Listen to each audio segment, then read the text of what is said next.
All right, we are live on air. Hello, everybody. How is everyone doing out there? If you can hear me, if the sound is good, just let me know in the chat. Welcome, everybody, to Duran Live number 15. All right, 1-5. Thank you, everyone, for joining us. And let's get started. Let's see who we got here. And we have the host of RT's Crosstalk, the all-knowing Mr. Peter Lavelle, and the future president of the Republic of Ireland. Why? And it's a long story.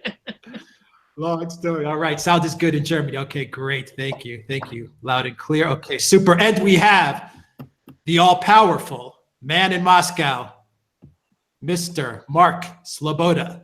You may all now bow. All right. And of course, we have joining us in London, the Oracle of London, Mr. Alexander Mercouris. I like the Oracle, Alex. I think that's very good. Much like the Oracle at Delphi, he's high as a kite. Oh. All right, let's get to some of the questions that people sent us before we started this live chat. And we will go to Alexander from S. Bennett. The UN seems to desperately want mass migration. Do you know why this is, and is it a good idea?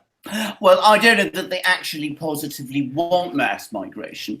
People who do want migration in the Western economies are big businesses and companies which benefit from the cheap labor that comes with cheap workers coming in from all sorts of places. So they tend to be very much in favor of migration. Now, given that the Western powers, who are essentially aligned with these business interests, have great influence in the United Nations and its various agencies, it's perhaps not so surprising that there is a certain tendency within the United Nations to take that view.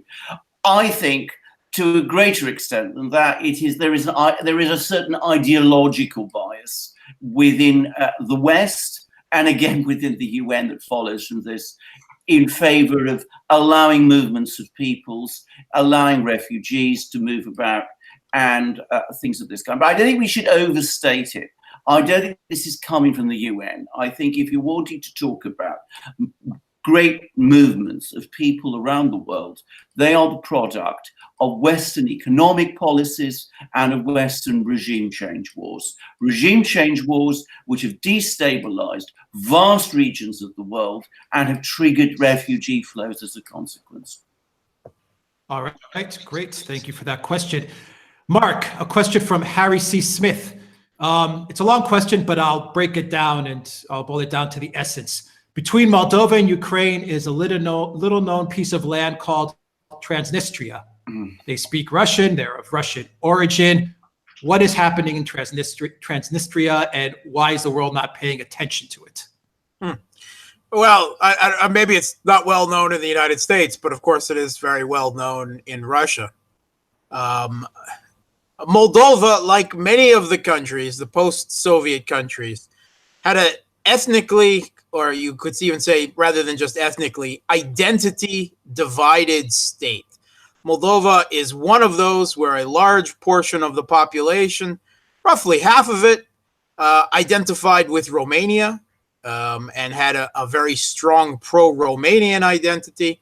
And the other half of the population often had a very strong Russian or pro-Russian identity. And Moldova has, this is something that has occurred, in Georgia, in Ukraine, and in Moldova as well. Kazakhstan has the same phenomenon, although less social tensions with it, at least thus far. The Soviet Union was the Russian Empire before it, the Soviet Union. It was an enormous mix of peoples and identities. And the Soviet republics weren't divided such that there really was one ethnicity within one borders. Everyone felt, a common part of a common home. especially, the idea of the brotherhood of the peoples in the Soviet Union. Not obviously not everyone felt that way, but the majority of the common populace, I would say at the time, certainly did. In the post-Soviet period, it's often thought that the breakup of the Soviet Union, really the self-dissolution of the Soviet Union from the top down, that it was not violent, which is not true. There was a number of small, local, nasty civil wars, mostly over identity issues. And you saw it in Tajikistan, you saw it in Moldova, you saw it in Georgia, and you're seeing it now quite delayed in Ukraine as well. In Moldova, Transnistria is a strong Russian, often ethnic Russian, although not entirely, also in many ways pro-Soviet breakaway republic of Moldova that leans towards Russia. It is not the only pro-Russian region of Moldova, and there are others. Even today, the country is still balanced 50-50, even without, often between pro-Russian communists and pro-Western, I don't know, liberals, neoliberals. It's tough to say. It's important to point out that Transnistria is relatively affluent compared to Moldova. I mean, Transnistria is an asset that the Moldovans some would very much covet. Also, it was a very large arms depot, which is an issue that has had to be dealt with to this day. But Mark's absolutely right. In Transnistria, they have a nice balance, and people are more or less happy with it. The identity politics doesn't play very high on the agenda because they can see what happens to other countries that it does happen. And it's another one of those frozen conflicts that will probably stay frozen for a while. Yeah, but out of the frozen conflicts, probably the most actually frozen of them. There isn't really any combat. But there are other regions of Moldova that are very keen to follow suit with Transnistria. They're not the only one, and not all of them just ethnic Russian either. Moldova is just a politically and identity divided country, and Transnistria is the one shard of Moldova that decision was decided in. Until we see peace between the West and Russia, you probably won't see peace in any of these countries on Russia's borders, because the West, Russia would be happy to have neutral trading countries on its borders, but the West insists on dragging them formally into structures such as the EU and NATO, which you often have backlashes within these countries, that not all of them want to become anti-Russian states, because many of them do identify with Russia. And that's what has happened in Moldova. And in Moldova, like these other countries, unfortunately, I don't think you will see peace there until you see real peace between the West and Russia. And Ukraine was another perfect example of this, where the Ukraine was already within a free trade arrangement, the Commonwealth of Independence free trade area with Russia and most of the rest of the countries of the former Soviet Union, obviously not the Baltics and a few others like Turkmenistan. But the EU offered them a association agreement, which would amount to a free trade agreement with the EU. It was the most extensive one. And Ukraine, exclusionary as well. You couldn't be exclusionary. Ukraine and Russia both went to the EU and said, let's work out a compromise where we can be part of one and part of the other. And EU said, no, you need to. I mean, literally, the EU, the heads of top leaders in the EU said, you need to make a civilizational choice. Exactly. Mark, let me follow up on that point, because it's absolutely germane here. That is really the crux of the crisis that was in Ukraine before 2014. Russia, not once, not twice, but three times said to the West, look, Ukraine now is in a customs union, essentially, or headquartered in Moscow. Let's put it that way. And Ukraine can't be in both, but we'll talk about it. What is the compromise that can be made where everyone could be a winner? The EU said no 3 times. They were not interested in compromise whatsoever. Alexander, you want to jump in on that? There's a few things I wanted to say, because actually, I agree with the broad outlines, but I'd just like to add a few details. If you're talking about Transnistria, the thing to understand about Transnistria is that it was part of the Russian Empire before the rest of Moldova joined it. Transnistria was originally part of the Russian province of Novorossiya, which included the whole of the Black Sea coast. It included places like Odessa, for example. Tiraspol, which is the capital of Transnistria, was actually a creation of Catherine the Great. Now, what then happened was that in the early 19th century, the Russian Empire expanded, it added to itself a Romanian language region called Bessarabia, and then the Soviets joined these two regions together, that is to say the area around Tiraspol, which had been formerly part of Novorossiya, and Bessarabia, to create the modern Republic of Moldova. Now, Transnistria is pro-Russian, exactly as Mark said. The real worry, the real concern for me is actually looking at the situation in the rest of Moldova. And here the situation is very like that in Ukraine, going back to before 2013.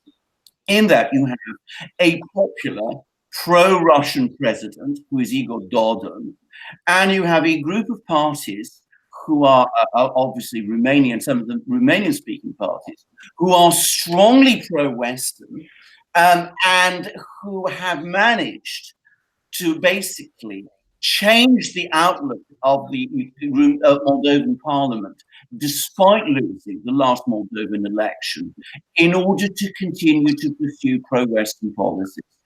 I am much less sanguine about the situation in Moldova than Mark is. It is very unusual for me to be more pessimistic than Mark is, but I can definitely see the potential for very real violence in this region, given the way in which, once again, as in Ukraine, pro-Western groups are not prepared to accept the outcome of elections and are prepared to break the law and to manipulate institutions like the Constitutional Court in order to maintain a pro-Western policy, which I suspect by now the majority of people in Romanian-speaking Moldova reject. So I think Moldova pays a lot of very careful watching. You know, Alexander, if somebody had just come in the last minute of your conversation, they might be thinking you're talking about the UK. The people voted, but who knows what the outcome will be? Well, indeed, exactly. All right, Peter, we have a question from Valdi before we started this live chat. And this is also a long question, so I'll get to the crux of it. What do you think would happen if the U.S. were to fix all its problems, foreign and domestic? And I'll get to what the viewer is trying to say. Is the U.S. has gotten itself in a deadly spiral with a lot of foreign wars. If they stop those foreign wars, it might lead to bankruptcy. Looks like the current policy is the only solution to sustain the empire. Is it unlikely to change? Well, I think it's unlikely to change. The problem is the U.S. would definitely survive ending its foreign wars. Indeed, I mean, you know, Donald Trump is always talking about the arms industry. There's not that many people actually employed in the arms industry. It's overrated. It's overstated often in the mass media. The U.S. needs to start withdrawing its hegemonic presence in the world. It doesn't have to do it overnight. It should slowly put its priorities together. Actually, and I've been thinking about this, is that I put on Facebook a very interesting article from Zero Hedge comparing the United States and China. And some of the things I liked, some of it I didn't. But see, the US doesn't have a national ideal right now, okay?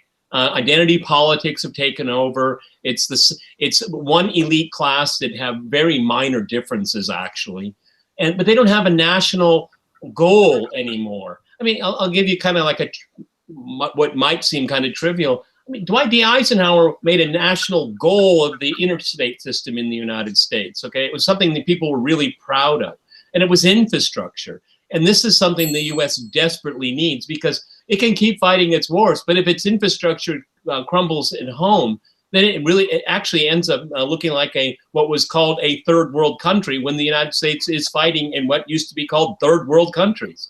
So I really think that there's no national mission. And with this, the way money has poisoned politics, the way the lack of professionalism among journalists, the 2-4-2-4 cycle, you can't get anything really particularly done. You can't even build a wall, apparently. So it's more of a national mission, and considering how divided the country is, I don't think that's going to happen anytime soon. I'm actually quite fundamentally pessimistic about the future of the United States. And that's mostly because of debt. Look, Paul Ryan, that schmuck, he's leaving in the House in a few weeks. What a schmuck. I mean, his whole Tea Party thing was deficits and debt and all that. Man, he never saw increase in government expenditures that he didn't like. Okay, good riddance to him. Okay, he'll be in the private sector making a lot of money. He'll live in a nice zip code. Okay, schmuck is the word for him. Peter, tie in the question which is related to empire with Bush 41 and the passing away of Bush 41. Well, Bush 41 was the first deep state president we had that really represented the interests of the deep state, and he was the first president in the unipolar moment. And for all of the, he was a kinder, gentler. No way! The Soviet Union was collapsing. The new Russia was in complete disarray. And then you have the first Iraq War. Okay, if the Soviet Union had been around, that would have happened ever. Okay, the U.S. took advantage of the unipolar moment immediately. Okay, then you have Clinton illegally breaking up Yugoslavia, bombing Serbia without any kind of UN mandate. It was the unipolar moment opened up, and they went at it like hungry animals, craving the world. Okay, George W. Bush, you read the obituaries and all that. He was kind of like a nice guy. Well, compared to today, I guess he was, but no, I mean, he was just a corporatist. He represented the interests of the deep state. He was the epitome of the deep state. He ran the CIA for a while, so he was a deep state functionary that made it to the top. Last thing I would say, probably he was the last real Republican, and I'm not saying that is good or bad, but just as an observation. So I didn't shed a tear thinking about 41, not at all. And what he did. Everyone following him in the Oval Office has done more or less the same thing. We can quibble about party differences, but when it comes to empire, one is an extension of the other. And I'll surprise a lot of viewers. I give respect to Barack Obama for one thing, the Iran nuclear deal, and that's gone. All right, let's get into it now, guys. In the chat, a lot of people are talking about the Yellow Vest protests, about Macron, about what's happening in Paris. I would like everybody to sound off on this. And Alexander, let's start with you. But before we get to you, Alexander, before we get you going and get everyone going on what's happening in France, which a lot of people are talking about on the chat, go to the Duran shop, buy a t-shirt. It really helps us out. Also, in the description box, you'll find links to our PayPal and Patreon page. Donate. That also helps us out. And guys, just to let you know, we are now on Apple iTunes, so you can get all our shows in podcast format. If you go to iTunes, just type in, search for The Duran, and you'll see all our shows listed. And you can also find us podcast version on SoundCloud as well. And finally, last but not least, on our website, theduran.com, we are now linking to articles that Alexander Mercouris, Mark Sleboda, Peter Lavelle, myself find interesting. You will have links of what we read going to those publications that we like to learn about what's going on in the world. So check that out at theduran.com. Basically, you'll be reading what we all read. Alexander, anything to say? If I could, Alexander, if I could jump in for just a second on Bush before we move on to the yellow vest. Yeah, so George Herbert Walker Bush. I mean, we all know his family's history with their industrial support of Nazi Germany and how they came into their money. You know, he was a Navy man, and I can relate to that because I did 6 years in the U.S. Navy. On one hand, he was a war criminal. I think, as Peter said, at the first breaths of the unipolar moment. I mean, I will always remember him saying, "I will never apologize for the United States. I don't care what the facts are." When the U.S. had just shot down an Iranian civilian airliner, Iranian Air Flight 655, in Iranian international waters. That was a U.S. Navy ship, the Vincennes. And there was 290 people on board, including 66 kids. We forget that today. And the commander of the ship got a medal for it. Got a medal, yeah. I mean, the crew was also all awarded medals. And, we tend to forget that part of our histories these days because, let's be frank, they're Iranians. Who cares? I mean, that's the attitude in the United States. He in Iraq, on one hand, the U.S. committed some of the, he led the way for future presidents to commit all kinds of war crimes. He bombed infrastructure. The entire electricity network of Baghdad was utterly demolished. That still affects Iraq to this day.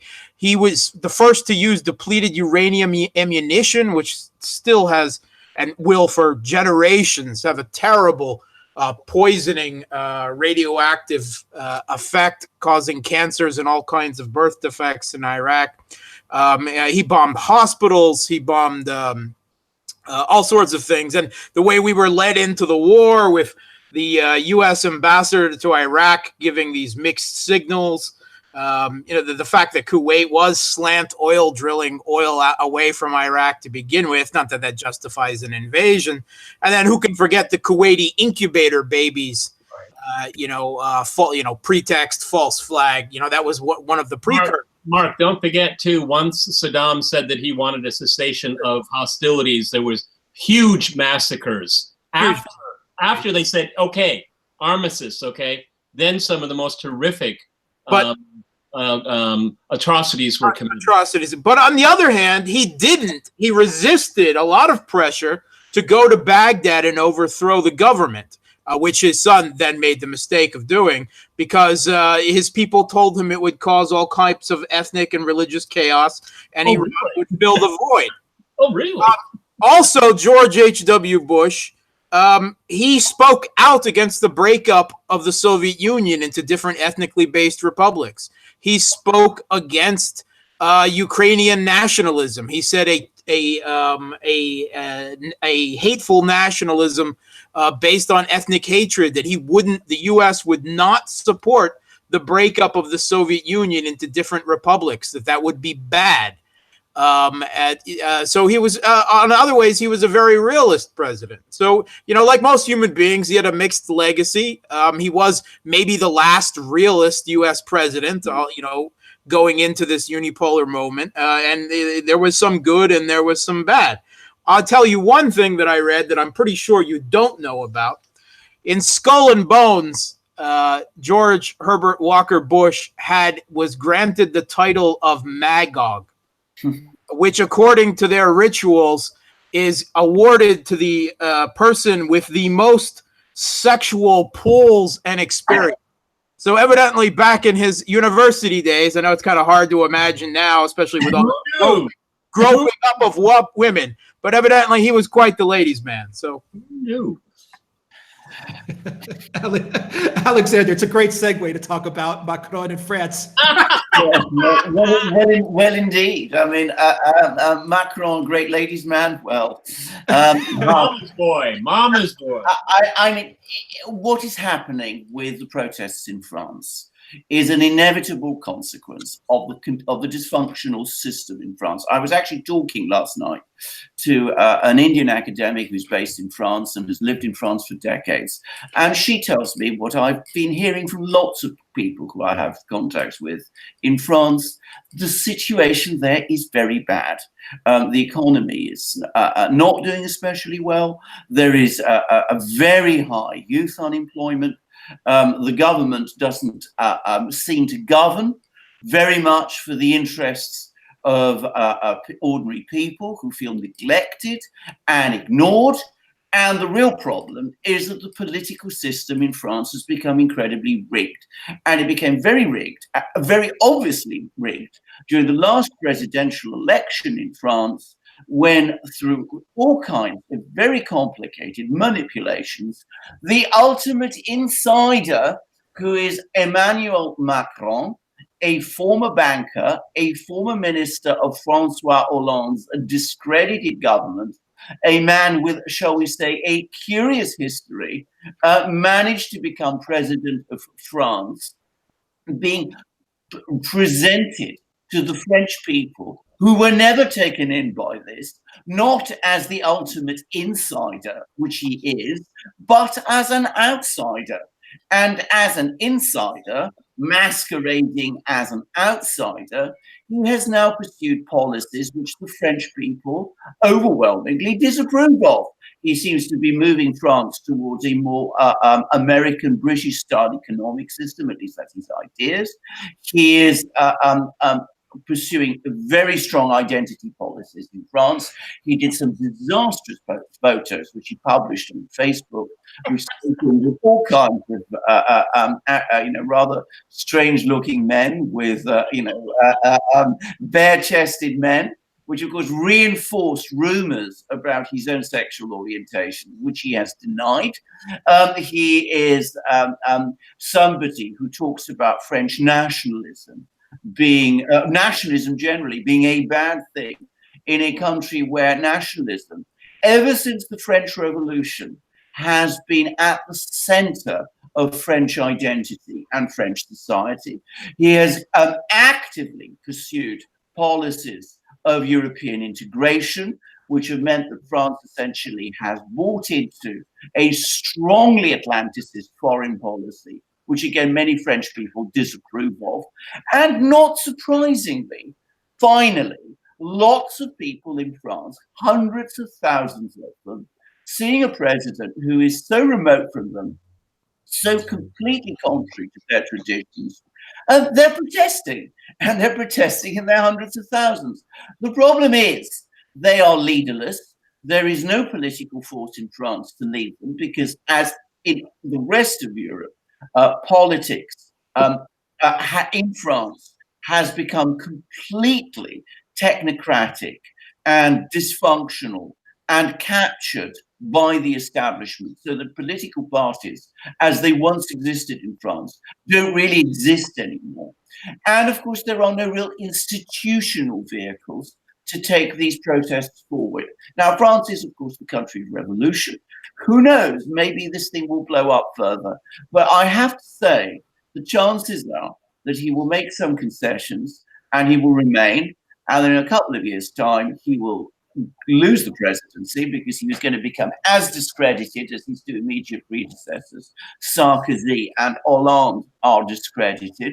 But that through the same kind of electoral engineering and manipulation that we saw before, someone very like him will take over.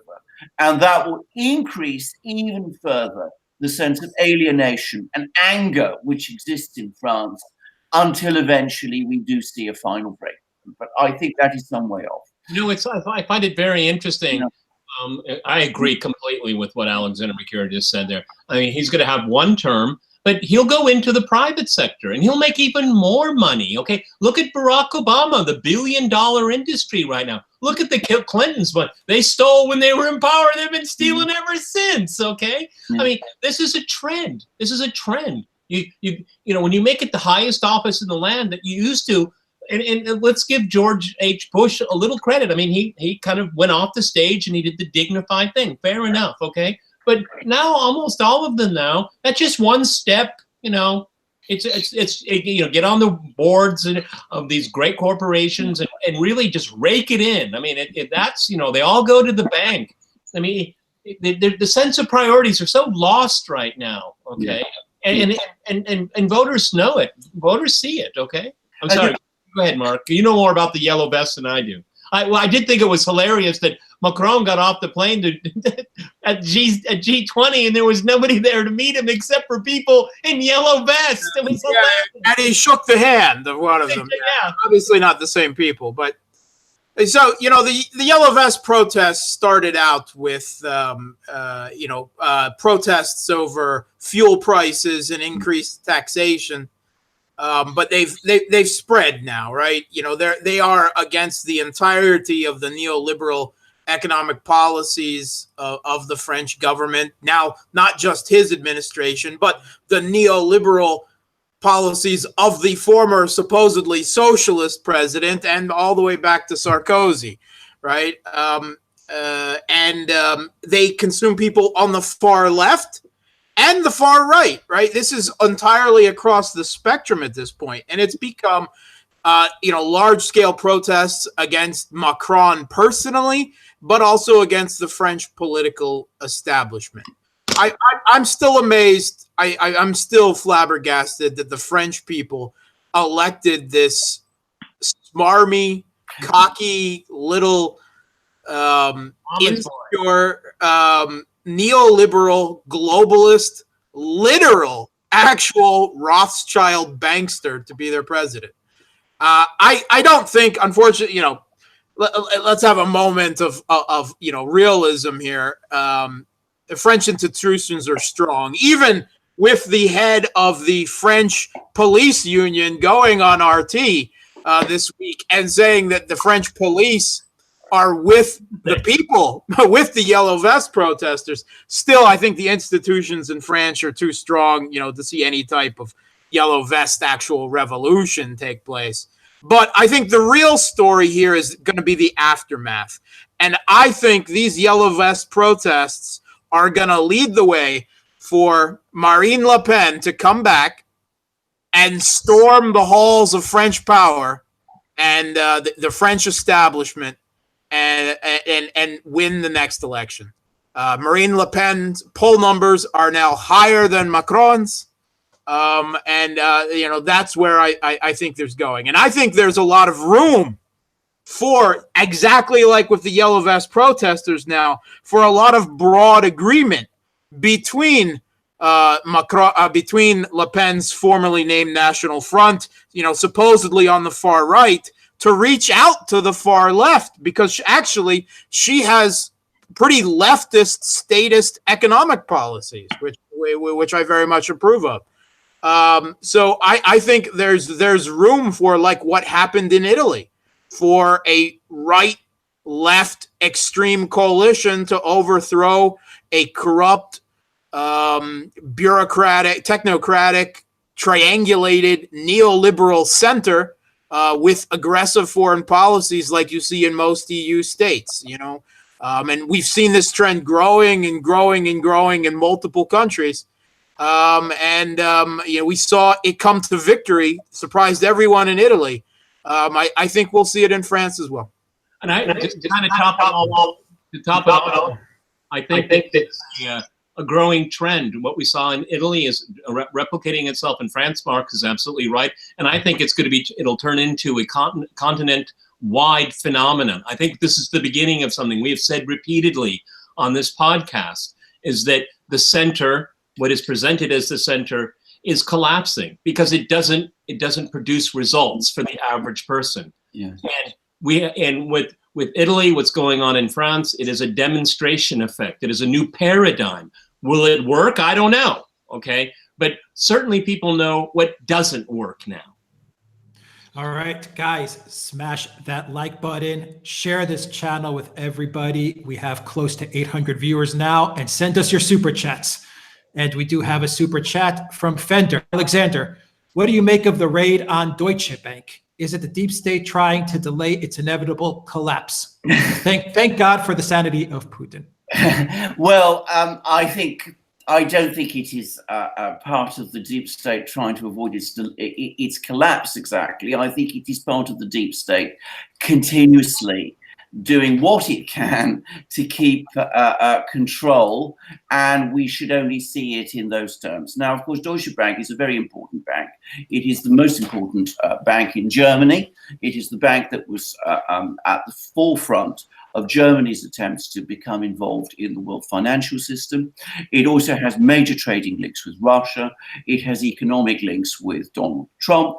And of course, it is also financially in a very weak situation itself, but the German government has to keep a careful watch on it. Now, for all of these various reasons, people are interested in what it does. And I think we should keep an eye on this story about Deutsche Bank. A couple of years ago, there was some talk that it might collapse, in which case, of course, it would bring down the whole German government with it. Mm-hmm. All right, we have another super chat from Aluk, no question. The user just says, make Istanbul, Constantinople again. Okay. And Peter, we have another super chat from Pat, because I like Mark's dimples and his laugh. All right, thank you, Pat. Mark appreciates it. Peter from Alfred, does the EU have a chance of becoming conservative if more governments become conservative within the EU? Well, I think, and I'm stealing this from Mark. Maybe Mark will say it better after I finish plagiarizing him. What was it, Mark? You told me it was about a year ago that conservatives can maximum they can poll around 30% in a general population across the EU. I mean, they would need to definitely build coalitions to become more conservative. But this identity project, postmodernist project, I'm afraid we're past the tipping point. I mean, I think so much has been destroyed. So much has been destroyed that the younger generation doesn't even know what was destroyed. Okay, it's that bad. I could not have said it better. Well, then I plagiarized you very well, at least the number. Okay, no, but when I go to Europe for business trips and things like that, I am a historian of European history. Okay, that's what I did. My first iteration in life. Okay, I was a historian. I love European history. I see so little of it when I go there now. So little, and so little acknowledgement of it. To be honest, it's really shameful.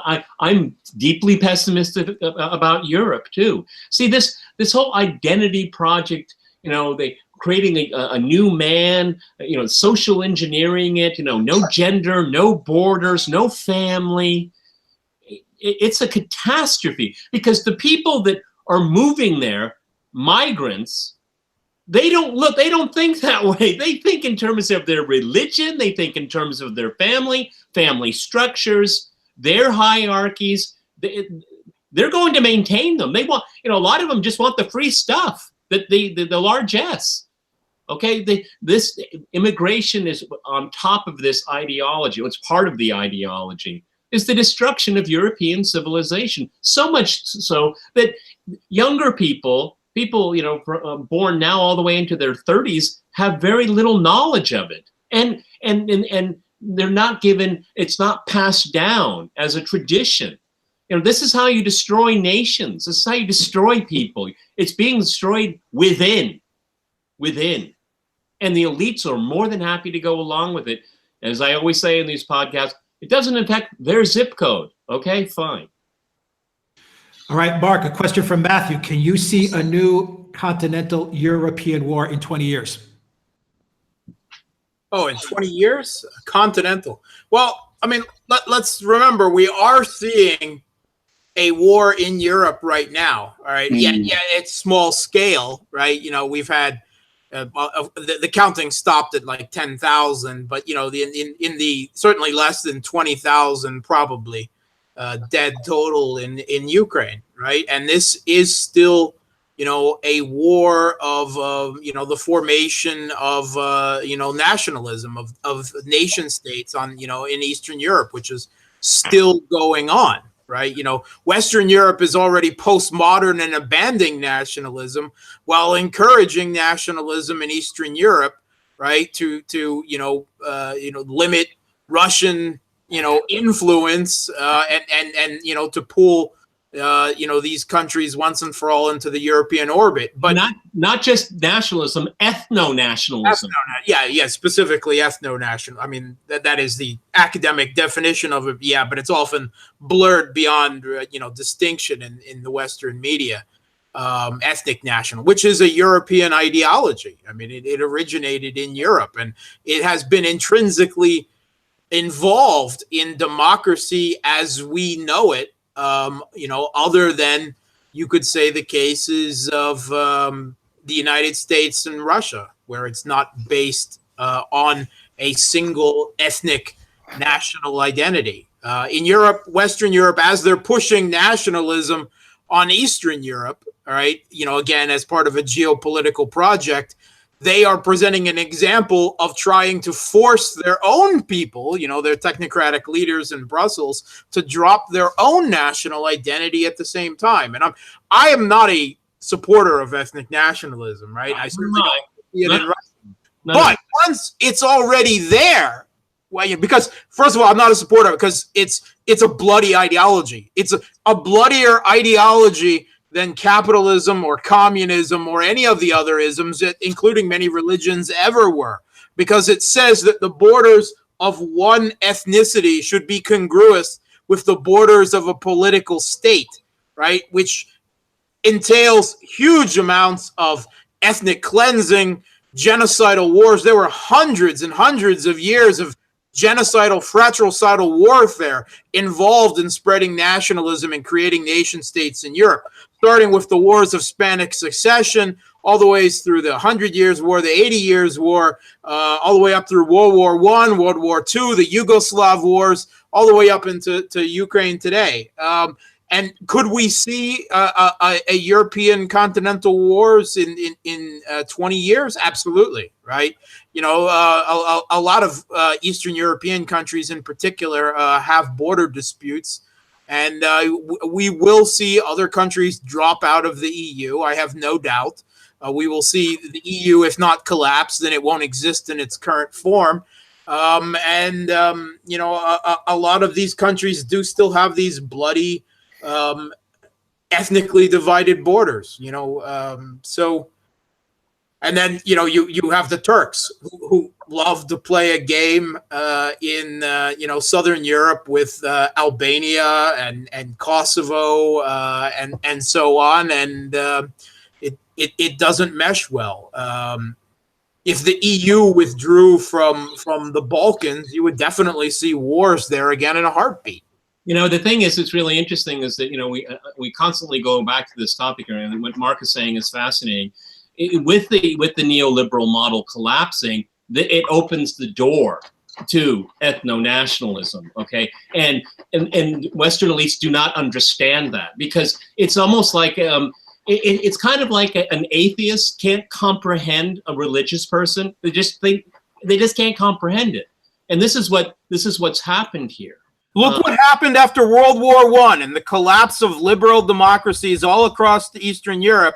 Absolutely. Due to economic divides, they all turned into ethnic nationalists, actually devolving into fascist states, every one of them.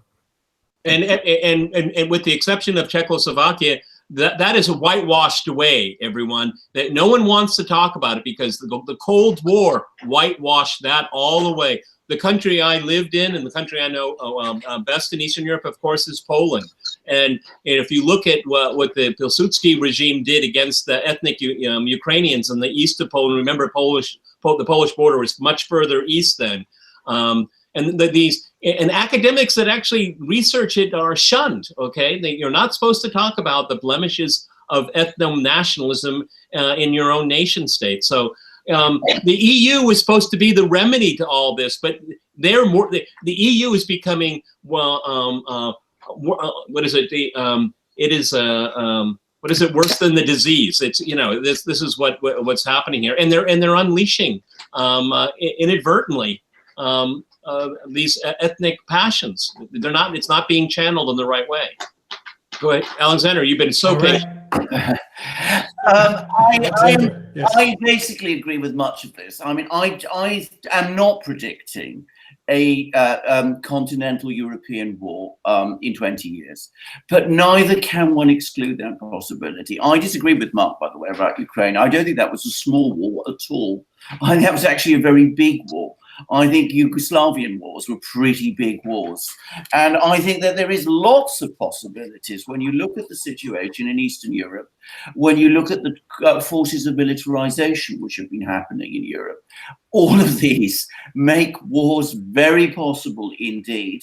And there are lots of issues one can see which might provoke those wars. I mean, the situation in the Balkans is completely unresolved. The situation in Ukraine is completely unresolved. And the European-wide issue of immigration has not been resolved. Well, and in Italy, there are tensions and stresses in Italy, and there are tensions and stresses in Spain. And I was talking about Moldova before, and of course, there's constant issues with Turkey's relations with its near neighbors. Can I come back, though, to some of the comments that were made about France, which I just like to follow up on, and the parallels which were being made between Italy and France, because I know both countries quite well. Now, if we're looking at Marine Le Pen is a classic Gaullist. She wants interventionist economic policies, so did de Gaulle. She wants strong controls on immigration, so did de Gaulle. She wants an independent French foreign policy, so did de Gaulle. De Gaulle took France out of the military part of NATO and had good relations with Russia. Exactly what Marine Le Pen wants. De Gaulle, once upon a time, actually led a government in France, which is a coalition government, which included the French Communist Party, a fact which tends to get forgotten. And the French Communist Party implicitly supported de Gaulle during the May protests in 1968, a fact which also tends to be forgotten, but which my parents, who were in Paris during those events, both witnessed. Yeah, but Alexander, doesn't Macron want to be the next de Gaulle? Well, you're just well, he's not the next de Gaulle. But can I just come back and say this? So what Mark is talking about of a left-right alliance in France could be possible, but one should not underestimate the structural problems. Italy is a very decentralized country and a parliamentary republic. France is a very centralized country and a presidential republic. The political system in France and the electoral system is very heavily rigged against Marine Le Pen winning a presidential election in the second round. It is also very difficult in France to repeat what de Gaulle managed to do after the Second World War and create a coalition between left and right. So it is possible that what Mark says could happen, but I don't expect it. And I have to say that. I think that the chances of a Marine Le Pen presidency are very small. All right, let's get to some super chats, guys. We have from Rosebud $10. Meet the new boss, same as the old boss. Another fake progressive. King Jeffries will replace Joe Crowley's seat. I guess you're referring to Joe Crowley of Octavio Cortez. Whatever her name is, I can never get that name right. Little Cortez, cute little Cortez. You know, she just turned around and supporting Nancy Pelosi. Meet the new boss, same as the old boss. Same as the old boss. Thank you for that super chat, Bobby. Renero also gave us a super chat. Thank you, Bobby, as well. And Peter, and I'm sure everyone's going to want to weigh in on this one. Peter, it goes to you. Super chat from Penguins fan, and it goes to everybody after Peter answers. So let's hear it. What do you guys think of Mad Dog Mattis calling Putin a slow learner? Mark? Peter, Mark, my finger just jumped up there. It's a very. He said to me first, Mark. Okay, you jump in a second. Mattis, he's speaking into the mirror. He's speaking into the mirror. He's a slow learner. Okay, this is the imperial mindset. Let me give you an example. It was a story. I guess it was maybe 2 years ago in Bloomberg. and because it was still during the Obama administration. Ben Rhodes and other members of the administration are desperately trying to find a off-ramp for Putin to get out of Ukraine. And I read that, that means you don't understand anything about what's going on in Ukraine. And so Mad Dog is thinking that, again, they have divine inspiration, they have divinity themselves, and that they know what's best for the world. Well, for heck's sake, you guys, hasn't the last 2 decades demonstrated over and over and over again that the strategy of empire is failing and failed? So Mattis is part of this exceptionalist mindset that can't comprehend the world that doesn't go in the direction that he demands. See, this is an ideological possession problem. When you cannot identify reality, you have to project your views to create a lot. Wolfowitz said that, right? We can create our reality now. That's the mindset. It's still there. Go ahead, Mark. Yeah, I mean, Mad Dog Mattis, right? You know, this Marine general, he's known as Mad Dog, you know, because he said that killing Afghans was fun. I mean, he literally said that. Look up the quotations. He said, he told his troops, be polite, be professional, but have a plan to kill every single person you meet. And he's supposed to be the reserved grown-up in the room, right? And in some ways, the really sad thing is he is, right? Peter's exactly right. It's Mad Dog that is the slow learner. And I think coming from someone like him, I guess this is his way of throwing down the gauntlet. He's particularly angry about the way that particularly Russia has outmaneuvered the U.S. again and again in Syria. And, you know, United States is camped out in eastern Syria, occupying, you know, the oil fields, but they don't have the population, they don't have the government, they don't have that, and they're estranging their own allies in Turkey and Iraq by supporting the Kurds, which I said all along how stupid it would be if they adopted the Kurds like that. And the Kurds themselves are slow learners because they seem to forget the number of times that the United States has thrown them under the bus. I don't have anything in particular against the Kurds. They were actually allies of Russia during the Cold War. And Russia certainly doesn't have anything against the Kurds. The Kurds have never fought the Syrian government, and I just wish they would wake up and realize that their best vehicle to retain some type of autonomy out of this whole conflict.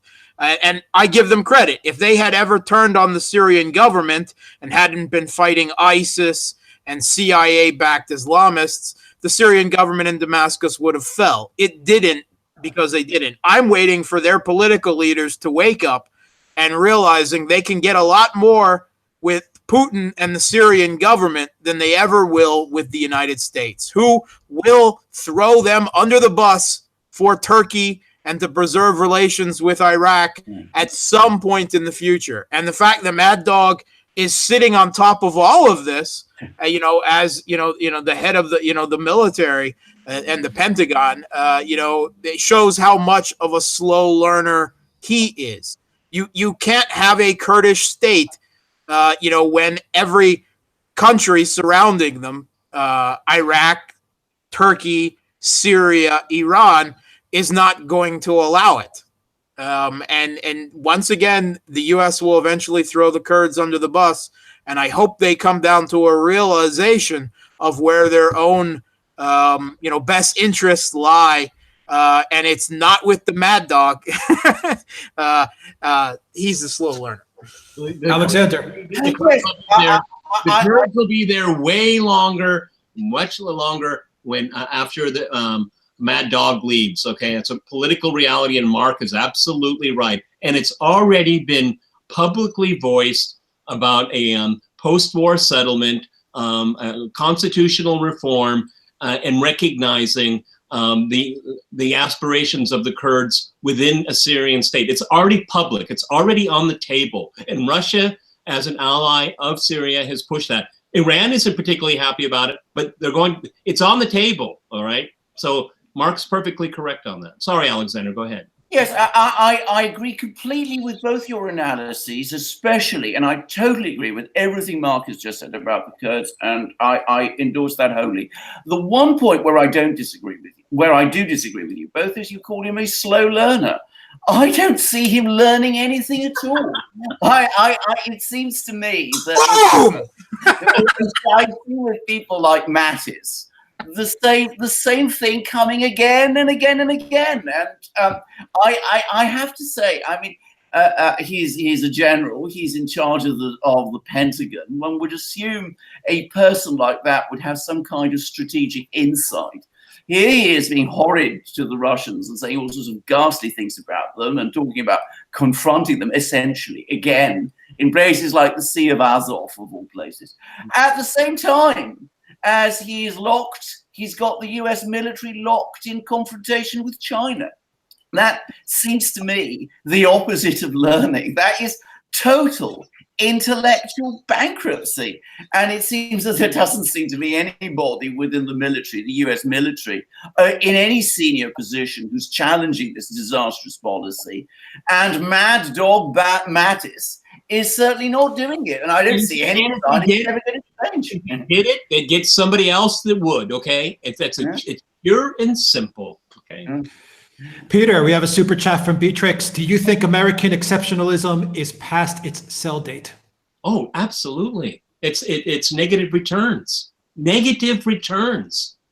It's a spent force. I mean, you know, maybe we'll talk about what happened at G20. But look what Donald Trump did. He got a ceasefire. A ceasefire. You know, that's what the media is calling it on the trade war. Well, given the American exceptionalism dogma, that's a defeat. A compromise is a defeat.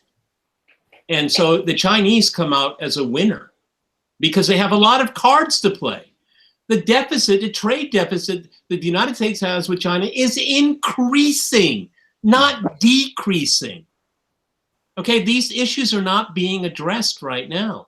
So the exceptionalism ideology for global domination is not working. It hasn't worked for a while. The thing is that the US has such vast resources now, and it's expending them, using them up. I saw a picture yesterday that I thought was fascinating from G20.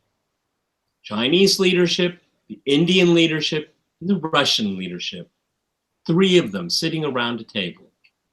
They're discussing the geopolitical center, the gravity of the world, Asia. And they're working together. China and India, in my lifetime, fought a war. They're sitting down and mapping out the future of their neighborhood, which is the biggest one in the world. The United States wasn't at that table, not dictating to anyone. And if Donald Trump actually wanted to have a comprehensive, his original campaign platform for foreign policy, which was pretty fuzzy and pretty blurry, there would be a chance for that. But his president, he is the most hemmed-in president of my lifetime. I mean, he can't do anything now. I mean, he's really boxed himself in. The thing is that even when he does everything the deep state tells him, they still will destroy him, because when the roof caves in, they'll say Trump did it. It's a perfect trap, and he's fallen into it. And I don't see him fighting his way out. Not at all.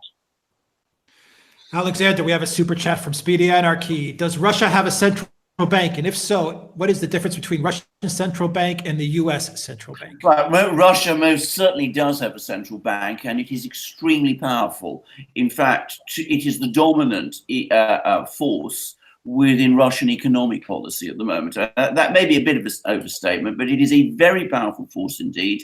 Its major difference between the United States and Russia and the ways their central banks work is that the central bank in Russia runs a very tight monetary policy, and it looks at the entire economy.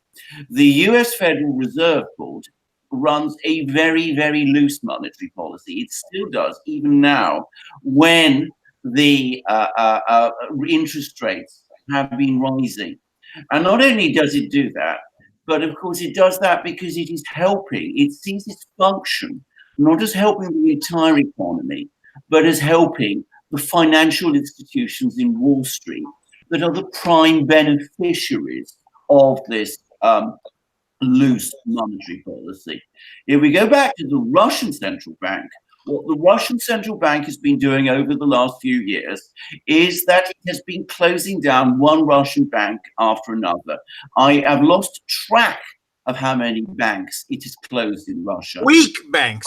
Weak banks. A purge of weak and criminal banks. It purges them, it closes them down. I've met one of the people who actually was in charge of one, who's a taxi driver now, a minicab driver, extraordinary thing to say. Another one, Mr. Borodin, ran away with $5 billion and he's now in London, where he's doing very well, but his bank is now once fully under state control back in Russia. So the central bank in Russia is cleaning up the banking system. It is, as I say, maintaining a tough monetary policy. The central bank in the United States supports the banking system, whatever weird and wonderful things it does. It bails out the banks there, and it runs a very loose monetary system in their interests. Now, I am not without criticism of the Russian central bank. I think its monetary policies have been, frankly, too tough. I think it acted in ways that have actually limited investments in the economy, and I think it has made a fetish out of bringing down inflation to below 4%. Having said that, Russia has a strong central bank, and the differences between it and the one in the United States are profound. Alexander, can I ask you a rhetorical question to urge you on? Yeah. What is Russian state debt compared to the United States debt? And what does this say about the differences in financial policy between the two countries? Well, there you go. So if you use the nominal rate of GDP, that is to say, if you convert the ruble into dollars and calculate Russian GDP on that basis, Russian state debt is 12% of GDP. If you use the much more appropriate figure, which is purchasing power parity as your basis for calculating GDP. In other words, you look at how much it actually costs to buy things in rubles in Russia. State debt in Russia falls to around 6% of GDP. Another trick question. What is Russia's external debt? Can I just finish, Peter? In the United States, state debt is around 80% of GDP and is rising fast. It will soon be over 100%, and people expect it to be 150%. Going back to the point that Mark said, countries that are in debt tend to be overwhelmingly controlled by their creditor interests. This is not China and Japan and Russia in the case of the United States. It is the 1% in the United States who are the prime beneficiaries of the financial system. That is why inequality in the United States is increasing, whilst inequality in Russia is falling. It is why Russian manufacturing is growing, because the industrial part of the economy is being supported, whereas in the United States, despite all of Donald Trump's best endeavors, it is weakening. Peter, you're going to ask me another question. Well, external debt as well. I mean, Russia has virtually no external debt. Russia's external debt, and we're talking now not just about the state, but about the state and private businesses. After 2008. After 2008. Well, currently, there are various calculations about it. The central bank puts it at about $480 billion. Now, that, however, includes debts that are owed to Russian financial institutions that are based abroad. Perhaps the best calculation is that the total debt is around $200 billion. $200 billion for a $4 trillion economy, and less than the country's foreign exchange reserves, which are around $460 billion held by the central bank. So that is the difference. Russia has a very, very strong financial position. The United States has an increasingly weakening one. And on one quick note here, Alexander Mercouris just made a quick reference to it. The issue of inflation, that is it's not only a financial issue, it is a highly political issue too, because this is something that most Russians, when they saw the economy expanding, of course they were very excited about it and their disposable income was going up, but their greatest nemesis was inflation. Yes. And it was turned into a political imperative because it's the lowest it's been since the advent of the Russian Federation after the Soviet Union self-collapsed. And people, if you're going to weigh inflation and growth, politically it's really weighed to keeping inflation under control. It's a real dilemma, but I mean, politically speaking, that's what, growth is something, macroeconomics and economists do, but inflation is everyone, you see. Yeah. Can I put some flesh on Peter's points? Russia ran double-digit inflation. Russia had double-digit inflation. Lost a lot of flesh off my bones lately. Thank you very much. Okay. So some of the points that Peter was making. Russia had double-digit inflation in every year after the Soviet Union fell until 2012. This being a consequence of many factors, but also of a loose monetary policy. Inflation has now fallen, not just to single figures, but it is now roughly 3.5%. Underlying inflation in Russia is probably closer to 2.5%. If you take out seasonal factors like a VAT increase and whatever, which is actually lower now than it is in the United States, where the trend in inflation is for inflation to rise. Sorry, Peter. All right, Mark. Perfect. Let's keep moving. Mark, we had a question from Turley who would like, if you can answer this as succinctly as possible, can you provide some context for Ukraine historically, going back from Yanukovych and even further back as to how Ukraine got to where it is and the suffering that the Ukrainian people have gone through? So provide some context going further back than Yanukovych. All right. As long I take it, since we're talking Yanukovych, when you're talking historical context, you mean modern history, and I don't have to go back. Modern. I don't have to go back 10. Yeah, I don't have to go back to Kiev and Rus or anything, right? No. It probably started then, but anyway. If so, then the other two can just sign off, and I can blab for a couple. There was a previous revolution. There was a poisoning of a president. Go back and just give very quick context into that. Every Ukrainian president since independence, including every one of them, including the current ones, has been corrupt, right? Ukrainian politics is all about oligarchs. And that is one of the huge differences between what has happened in Ukraine and what happened in Russia politically. In Russia, Putin came to power and he separated the oligarchs from politics. That has never happened in Ukraine. Ukraine, to their detriment, has never had a Putin. And to this day, Ukrainian politics are still dominated by oligarchs. And you can see that right now. The current, quote, president of, the Westback Putsch part of Ukraine anyway, in Kiev, is an oligarch himself, one of the richest men in Ukraine, Petro Poroshenko, corrupt as the day is long. His main challenger in the upcoming, quote, election in the Putsch part of Ukraine is the gas princess, Yulia Tymoshenko, another oligarch, right? You see a pattern here. Before Yanukovych, most of the Ukrainian presidents, besides being corrupt, beholden to oligarchs, have tried to lean the country to the West.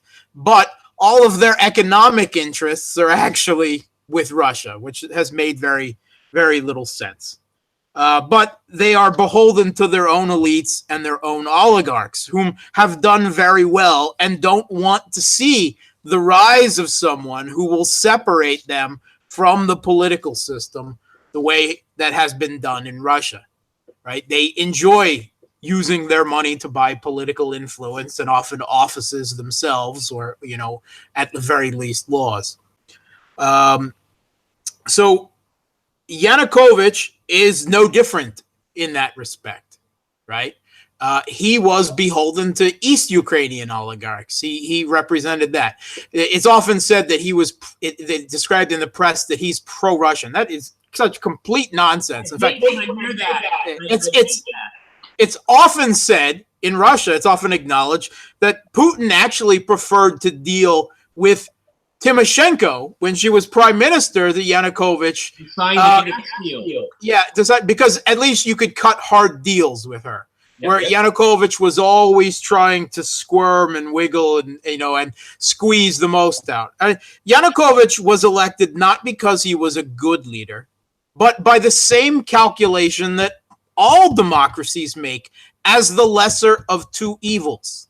Right? He was corrupt. The previous presidents were corrupt. The new president is corrupt. He was elected by the people of East and South Ukraine because they didn't want the people from West Ukraine, right? The people of the Orange Revolution, the people that did eventually overthrow and seize power violently and constitutionally.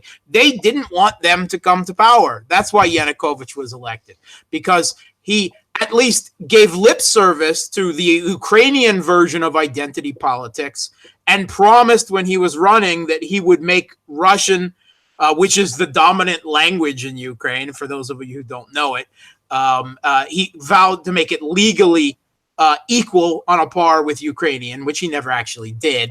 He spoke to, the Russian identity. And he didn't just appeal to ethnic Russians in East Ukraine. And he didn't just appeal to Russian speakers, because there's Russian speakers on both sides of the Ukrainian internal conflict and politics.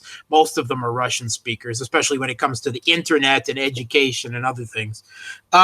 But it is about people who had a pro-Russian conception of Ukrainian national identity. Often in Ukraine, that falls back to what is derisively called Slovak identity.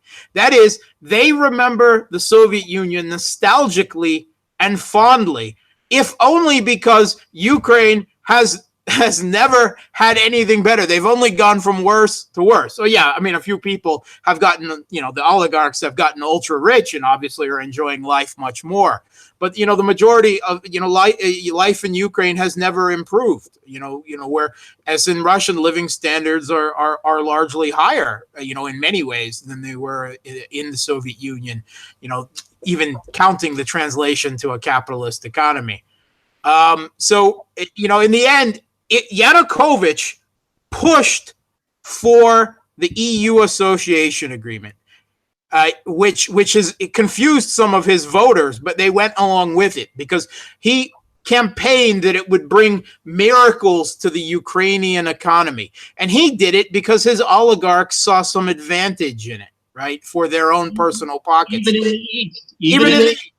He was pushed to it by Manafort, actually. I mean, a lot of people don't believe this, the pro-Russian Manafort thing. Actually, in Russia, they hate Manafort because he was pushing Yanukovych to adopting a pro-EU policy, right, and join the EU association agreement. Yanukovych's problem is he didn't try to govern to the east and the south, to his own electoral base. He tried to govern towards West Ukraine and the Europeans, right, and the nationalists, which never accepted him anyway. Kuchma, the previous Ukrainian presidents, they also did this, but they did it somewhat more successfully than Yanukovych did.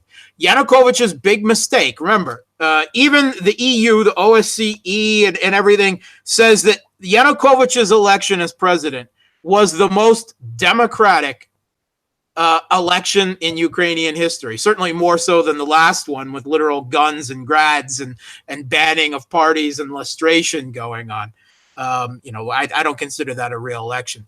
And the EU was happy to work with Yanukovych up until he said no to the EU association agreement, which was a neoliberal shock therapy diktat. And he didn't actually say no. He said, no, not right now, not under those conditions. Are you sure you can't give me 10 or 15 billion to alleviate the socioeconomic effects of mass unemployment and privatization of assets and the firing of the millions of state employees?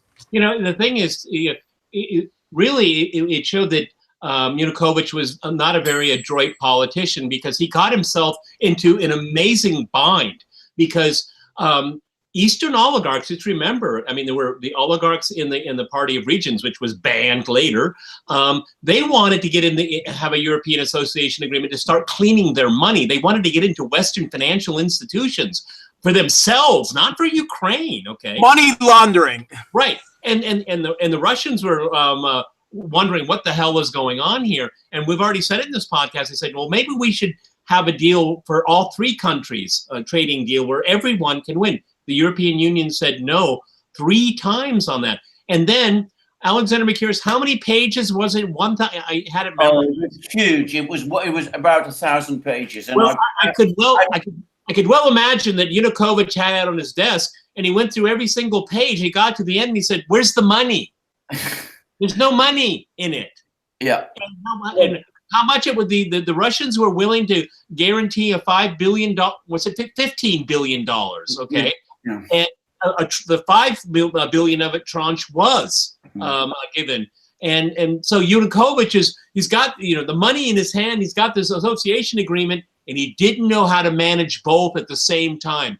And that was part of the crisis in Ukraine, because you had people, you had the European Union NGOs, the Soros people saying that they're going to build a paradise. It's just going to be, in 2 or 3 years, you're all going to have widescreen, televisions, and you'll be traveling and you'll be wearing nice clothes, and everyone's going to be drinking a cappuccino. They even made films for the campaign, this propaganda stuff, okay? Yanukovych was just a very, very bad politician and corrupt, like the rest of them, like Mark said. And he was weak. He was weak. That's what I can never forgive him for.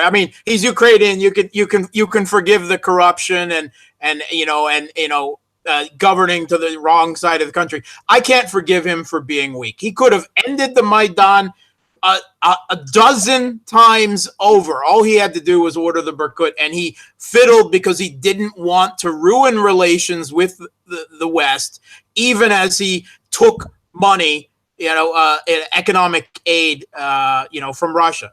I can never forgive him. He was still overthrown illegally and unconstitutionally, but he would have lost election in the next year, right? I have no doubt about that.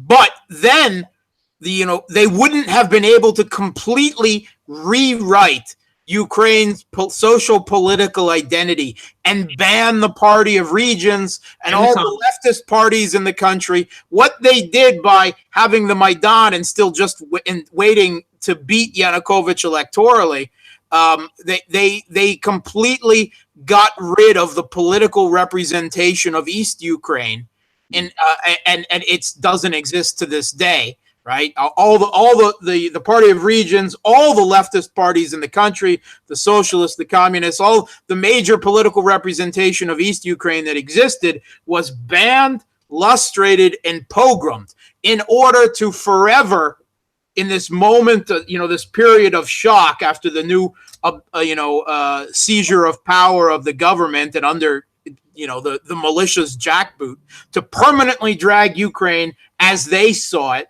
into the Western orbit, so it could never go back. All right, let's get moving to more questions, guys. We're trying to answer as many questions as possible. Yes, we will answer the super chat questions, but we're trying to answer all the questions that you guys are sending us. We have a lot of questions that we need to get to, so we're doing our best to answer them. Peter, we have a super chat. I was in Russia, and they are spraying chemtrails. Fast-moving rockets came rather close to the jet we were on, spraying black smoke. The question, is Russia really defecting from the globalist agenda? That's the question. Is Russia defecting Can we from the just globalist defer agenda? this question to Alex Jones? Give him his Forget the chemtrails. Forget that part. What do you think? Is Russia defecting from the globalist agenda? Let me just, remember Kyoto? Remember all that? And then they wanted to move over to Paris, and the Russians were against it because, well, they signed up to Kyoto. Russia at that point in time had deindustrialized because of the end of the Soviet Union. It was better for the environment. They weren't pumping so much carbon into the air, and Russia accepted the deal. And then they wanted to update the deal, and Russia said, "Well, no, we were going to get some money out of this. One of the reasons why, we were for the environment. We were going to make some coin off of this, and now you want to again. You move the goalposts. You change the rules, okay? And that's why Russia has been a lot more tepid of these international endeavors, is because, well, they got screwed by Kyoto. Now I'm going to defer to Mark, because Mark knows so much more about this because he is an environmentalist himself. Yeah, Okay, Mark, real quick. No. Chemtrails, no. Just no. All right, this is a serious form, right? Take that to InfoWars. I have nothing against Alex Jones. I wouldn't ban him, but I wouldn't appear on his show either. So, take that over to him. If you want to talk real climate change, that's another story. But that was the question asked. So, all right, Alexander, we have a super chat. Without the presence of EU on Balkans and open hostility towards Serbs by their neighbors, are we going to see Serbia as a target in a possible future war? I think there is going to be war in the Balkans sooner or later. I mean, this comes back to the question we had. What Western policy has achieved in the Balkans is that it has made Serbia have grievances against all its neighbors, legitimate grievances against all its neighbors, and all those neighbors have been made into microstates. That is a very unstable situation indeed. The European Union understands that. They're putting as much pressure as they possibly can on Serbia to try to defuse that situation, and they're also trying to micromanage Serb politics in order to bring Serbia into the EU and into the NATO system, where it can be controlled more effectively. That is not, in the long term, a sustainable policy. We're going to see it continue. We're going to see it intensified, but sooner or later it will break down. Of that, I have no doubt. I say that as someone who knows Balkan history, modern Balkan history, pretty well, is pretty familiar with sentiments in these countries, and whose grandfather was involved in the Balkan Wars that led to the First World War, that created many of the situations we see in the Balkans now. All right, Peter, we have a question from Vinod. Thoughts on the GM is poised to end production in 5 plants in the U.S. What are your thoughts on that? Well, I don't know all of the specifics. I know of the story. Fixing the American economy is not, it's just not rejigging a few trade agreements. There's very serious, deep structural problems in the United States in the workforce. So there's no magic silver bullet to reverse these things. Donald Trump hasn't been around long enough. I'm not predicting. He may have an understanding of some trade issues. I believe he knows a lot about real estate. Yeah, I'm sure of that. But again, I don't see a real America First agenda. And I say that in a positive, I would like to see one about infrastructure, retooling the country, but we're not seeing that, and we won't see it. There's partisanship so deep that, if Donald Trump walked on water, his opposition would say he's destroying the shipping industry. Okay, that's how bad it's gotten. And it's in the GM workers are the victims of all of this. And it's really the gridlock inside of the Beltway. And as we've all talked about on this program, it's all about serving the interests of the financial elites. Look at quantitative easing. What did that do? Oh, it just gave the 1% excess cash to buy back their own stock after 2008. That didn't change the economy. It changed their bottom line, their personal wealth, but it didn't create one job. maybe hyperbole, but it didn't create very many. Again, this is what's the problem with the economy. It's been financialized. What you're looking at is growing share prices, not building something, not making something. Inflating your share price is what it's all about. That has nothing to do with the real economy and real people living lives in the real economy. And so again, I've said on this podcast, and maybe I have to do a quick study on it, maybe a lengthy study about it. These macro numbers we keep hearing about employment and growth of jobs and different sectors. I think we really need to take a much more micro view of these things, because the GM worker thing is a micro one. And unemployment is down. What kinds of jobs are they, though? That's what I want to know. What are these just hourly jobs? Are there any benefits attached to them? There's just because you say employment is up doesn't say a lot to me. I need to know the specifics of it, okay? And where, and what sectors. If it's just fast food, well then I'm not impressed. If it's in services, I'm not impressed. So the GM story is indicative of the times. You can have someone in the White House that has a lot of slogans, but it doesn't seem to change the bottom line of a lot of people. We'll see how the electorate reacts in 2 years. All right, Mark, a question from Melville. Thoughts on the UN Compact for Global Migration? Is Russia going to sign it?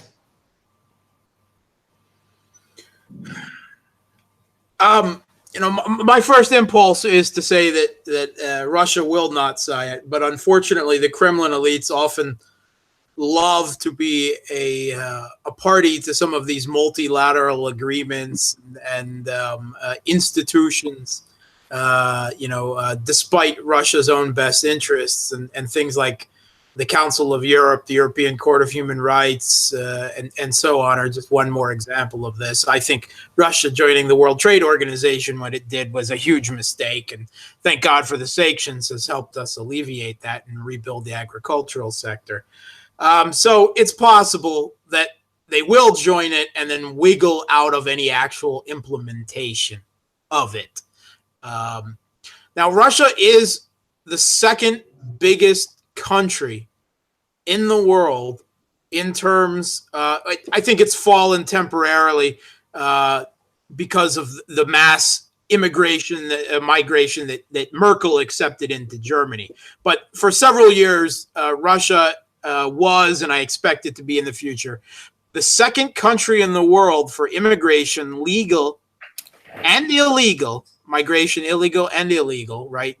Migrant work, after the United States. A lot of people don't understand that. Oh, who wants to live in Russia? Actually, a huge portion of the world, our part of the world, wants to live in Russia. Now, most of that immigration is from the countries of the former Soviet Union, particularly the Central Asia and the Caucasus, but there's no small amount of people here from Ukraine and Moldova and everywhere, and they come here for work and better lives. The same reason that poor South Americans come to, the United States, and poor Africans, come to Europe.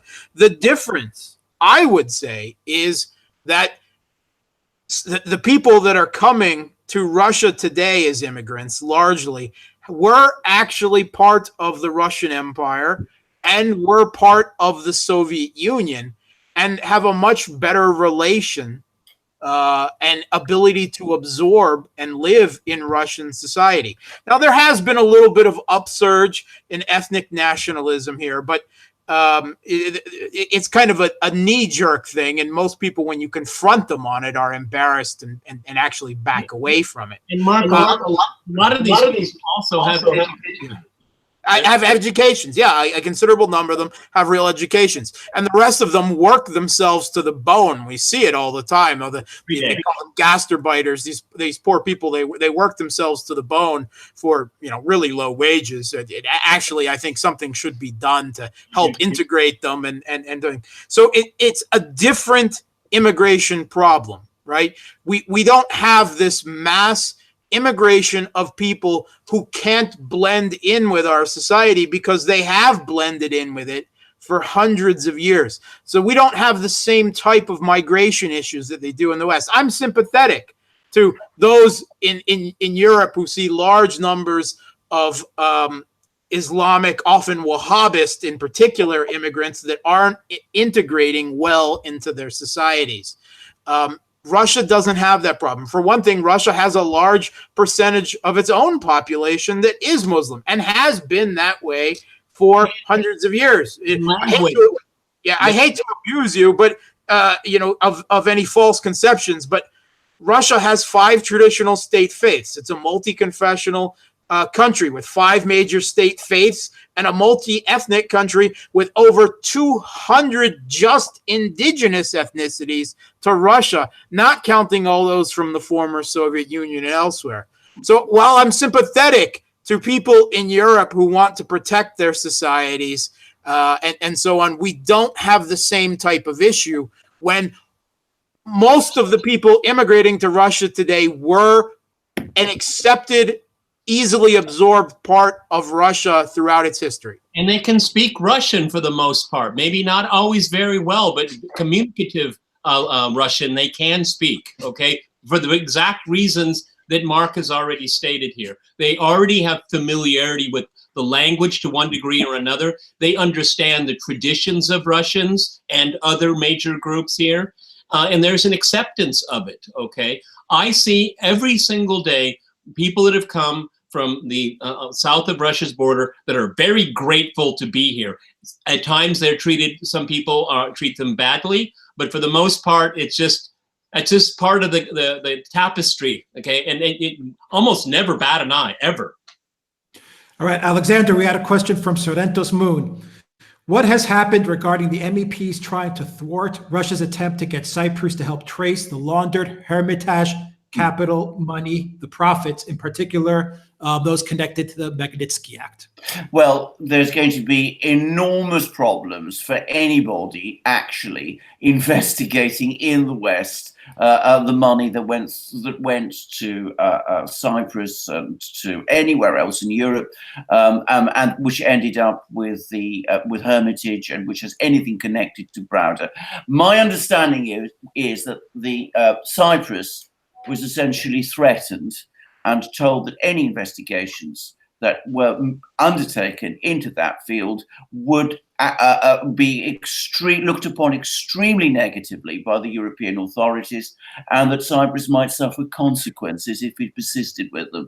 So I don't think you should expect investigations of that nature to be successful, and that is the reality of it. There is an awful lot of dirty Russian money, most of which came out of Russia in the 1990s and in the first decade after Putin became president.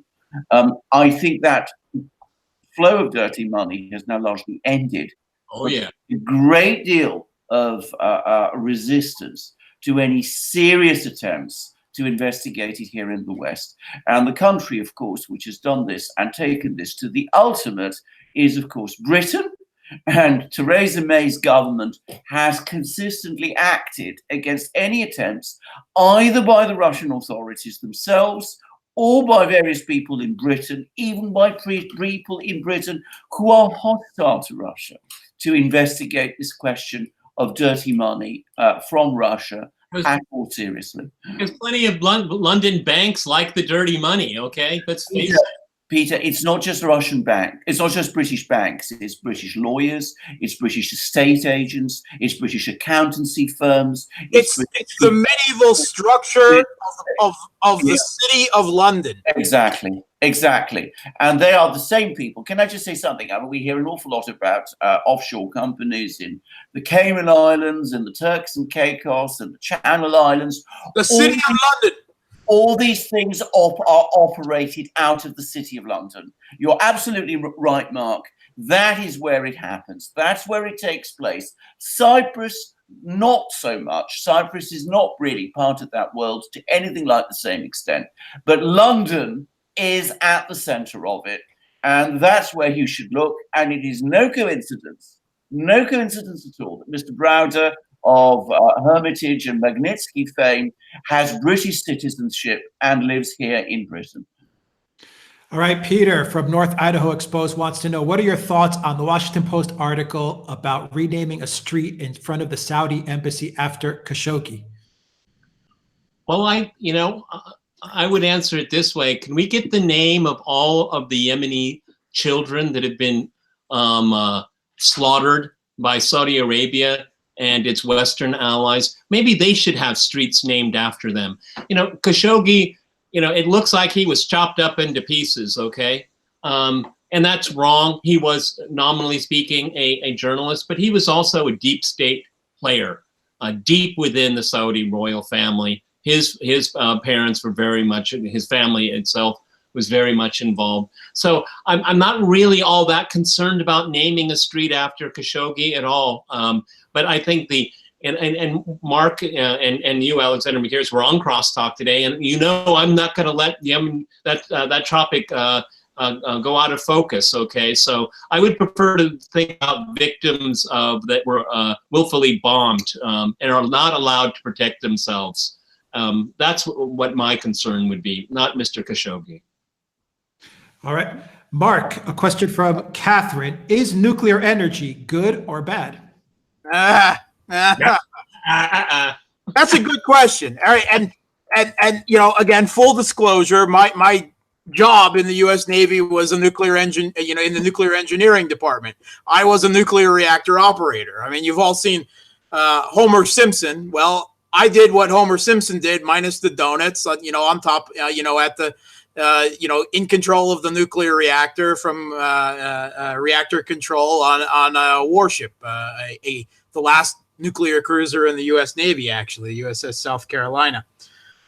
All right, so this is ultimately a climate change question, and for all of those out there who don't believe in climate change and prefer to believe in the international conspiracy of scientists rather than the international conspiracy of oil companies, you can walk away or shut your ears or do whatever it is you want to do, but I was an actual delegate from the LSE, an advisory delegate on the international relations of climate change to COP15 in Copenhagen in 2010. So I'm very close to this issue, and I've done a lot of research on it. Answer the question, Mark. Yes, and the Russian the Russian Academy of Sciences and Roshydromet and the Russian government all acknowledge the reality of climate change, et cetera, et cetera. Nuclear energy is usually considered necessary as a stopgap measure in the short term to shift away from fossil fuels, in particular coal, also oil, which is used less, and natural gas isn't quite as bad, that nuclear will be necessary as a stopgap measure. Of course, it produces a horrendous amount of toxic waste, both civilian power plants and military and so on. And the potential consequences we saw, not just in Chernobyl, not just in 3 Mile Island, not far from where I lived at times in Pennsylvania in the United States, and not just in Fukushima, probably the worst out of the three, actually, by some respects. But we're not going to give up our civilized consumer, energy-driven lifestyles. In fact, there's more and more people every year that just want to live, the lifestyles and carbon footprint of Americans. And, it's well established that we would need 23 Earths of resources if the entirety of the planet lived as wasteful in energy and consumer spendthrift lives as Americans. It's really sad we're moving in that direction.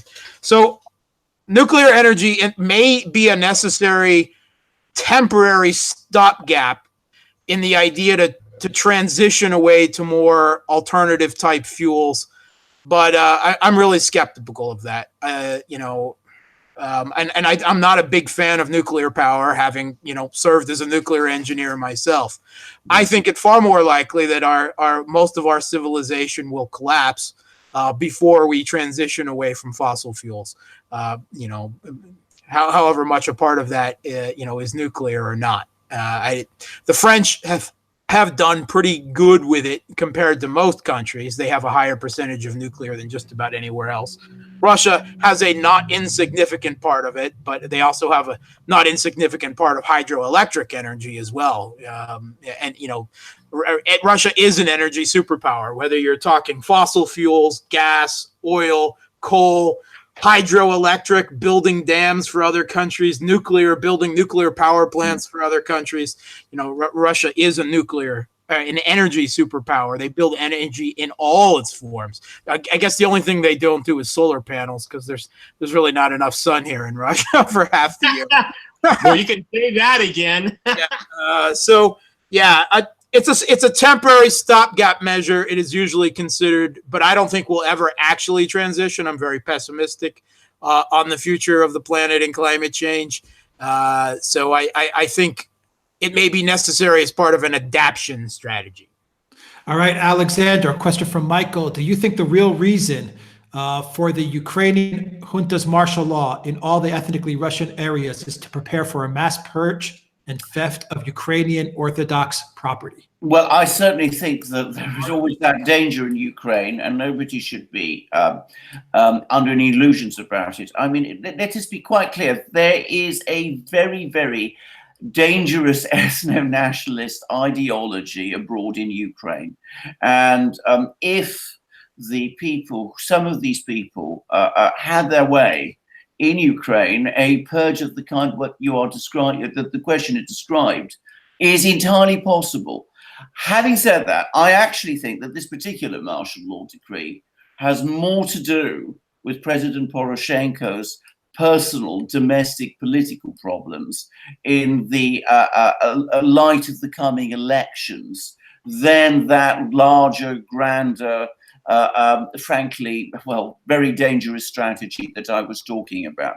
And I think that at this point in time, if Ukraine were to start embarking on that kind of thing, that kind of policy, in that kind of way, I think that it would probably not be welcomed by some people in Europe, not because they have any liking for people in eastern Ukraine, but because they would be extremely nervous about the reaction it might provoke from Russia. And I think at this moment in time, the whole outlook in Germany especially is that we do not want to see relations with Russia get even any worse than they are at the moment. So I don't think it's going to happen. I don't think that is what was at the forefront of Poroshenko's mind when he did it.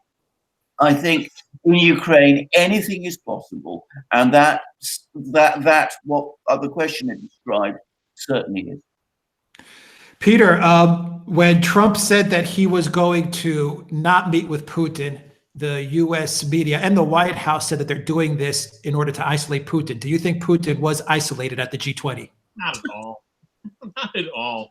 This is so myopic. It's seeing only what you want to see. Putin had a lot of chats on the sidelines for sure. He had some official meetings as well. He's welcomed at the G20. You wouldn't know that from the UK press and the American press, Canadian press. You wouldn't know that. But the reality is very, very different. What I saw is that the media and political elites of the United States isolated Donald Trump at G20. He was the one that was isolated and basically humiliated as well. All right. I mean, Helsinki right before the Mueller report, right before G20, the Mueller report. Okay. They've hemmed him in and he knows it. He knows it. He's not happy about it, but there's not much he can do about it right now. And on top of it, he has a foreign policy circle around him that has him so hemmed in. When I read some of Trump's tweets, I just have to wonder if Bolton wrote them himself. Okay. So isolation, no, but Trump, yes. All right, Mark, a question from Valerie. Mark, by new Ukrainian laws, can Putin be allowed into Ukraine? By Ukrainian laws, I'm not allowed into Ukraine. And my wife is Crimean, and I immigrated to Russia and took Russian citizenship. So no, Putin is not allowed into Ukraine, and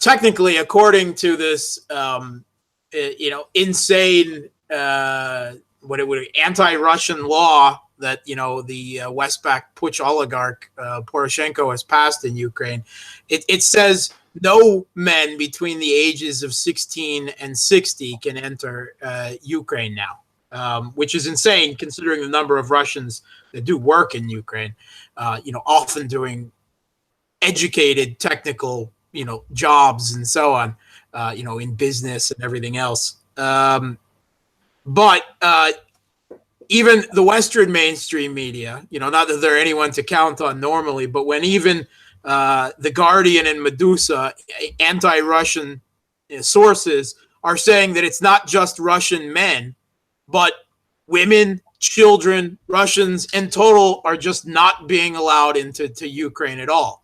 And this is just insane, especially coming on the holiday season.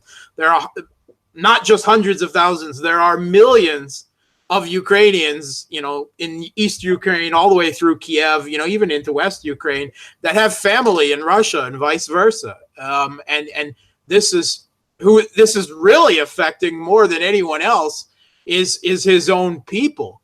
And if Russia actually put in a quid pro quo policy, which they have announced they won't do, and they announced very clearly they knew what it would lead to.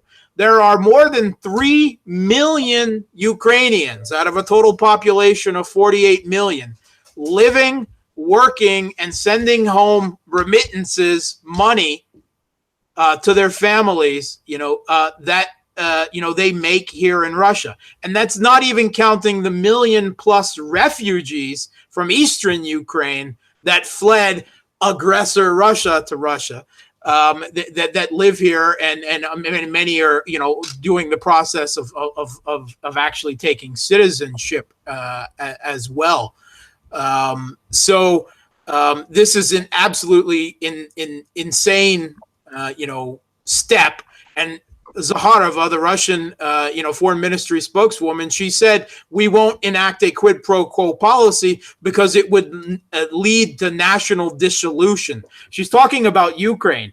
The economy there, the society would collapse if Russia prevented Ukrainians from coming into Russia, from living here, working here, sending money home to Ukraine. This is just madness. I have no idea what he's thinking. Maybe he has gone mad. I can't believe that. Was this approved by the Europeans, by Merkel, by Macron, I can't believe that Trump actually had anything to do with it. I'm just really shocked. And does he think this is actually going to improve his voting in the election? He's already got his approval rating has dropped from 8% to 6.3% in November. It's only going to go south from there. It seems almost he's trying to provoke wider disability, destabilization with his own country, maybe in the hope that he can then continue martial law indefinitely and remain in power. I have no idea what he's thinking at this point.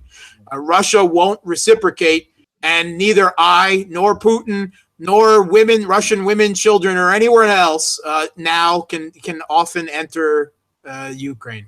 All right. Very quickly, we have a super chat. This is actually addressed to Peter and Mark. Why do you live in Russia? Very quickly. And then we'll finish it out for another 10, 15 minutes with your questions as well. So very quickly, Peter, why do you live in Russia? And then Mark, why do you live in Russia? It's such a long story. I'm going to try to compress it here. I came here in 1998. I was living in Poland at the time, and I was in the financial sector. And I had a boss in Poland. He was American, but it was an international firm. He came to Russia in 1997, and I had just recently left academia penniless, and so he said, come to Russia, and I said, well, I don't think I'm ready yet, and I was pretty Russophobic. I lived in Poland for a long time, and so I just came for the money, and after the financial crisis of 1998, I got a severance package, and I thought, well, I'm not going to go back to Poland because I already did that. I have money, I can survive.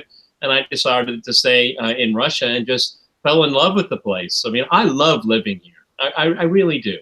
I never think about going back to the U.S. For really anything. Someone once said to me, "I can live with a country where the culture keeps me company," and I think that's a perfect description. I feel very comfortable here. The weather is fine with me. People are fine. There's no political correctness, and things get better and better. Okay, that's you feel it. You feel it. Alexander Mercouris, you come here often, and you point that out every time you come here. This is improved. They fixed this. Absolutely. Every year, Moscow looks, Moscow has become an extraordinarily attractive place to live. This is something I find very difficult to get people in Britain to understand and accept, but it is true. It is a fully modern first world city. It's got every amenity that you could possibly think of. We were talking about the various people from different parts of the former Soviet Union. They form a wonderful rich tapestry in Moscow. You can eat amazing Georgian food, as Mark has hosted me at in restaurants. You have a wonderful time in Russia. And can I just say, this is not just Moscow now. There are lots of very attractive and beautiful places in Russia. But as I don't live there, I'm going to pass it back to Peter and Mark. Go ahead, Mark, very quickly, why do you live in Russia? And then Alexander, pass it off to you so we can talk for Prince Hector Troy actually read my mind about Julian Assange. So Mark, why do you live in Russia? Then Alexander, get into Julian Assange. Multiple reasons. There's never one reason for anything. Blood, really quick. My ancestry is Russian, mixed Russian and Slovak. Large part of my family immigrated from Russia to Slovakia, and then from Slovakia to the United States. So there's a little bit of call to blood and culture. I've always appreciated Russian culture. I always dreamed of reading Dostoevsky in the original Russian. One of my lots of Russian authors, but he's my probably the quintessential top there. And my favorite is Notes from the Underground, before anyone asks. Zapiski pod zemlye. I met my wife in Boston. She's from Crimea. She's Russian. We met at actually a goth fetish nightclub in Boston, and fell in love, and I followed her back to Russia. But I like, my life is politics, in particular international relations and security, right? That's my specialty, international relations theory and security.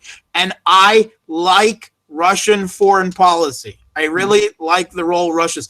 Having served in the U.S. military, I oppose U.S. foreign policy and military policy. And I see Russia as the best counter and the antidote to that. Not saying everything in Russia is perfect, or that I agree that everything that the Russian government does, although I often disagree with it, often quite publicly on Peter's show, on Russian media.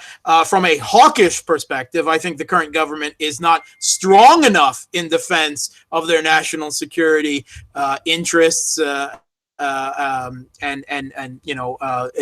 their immediate defense even.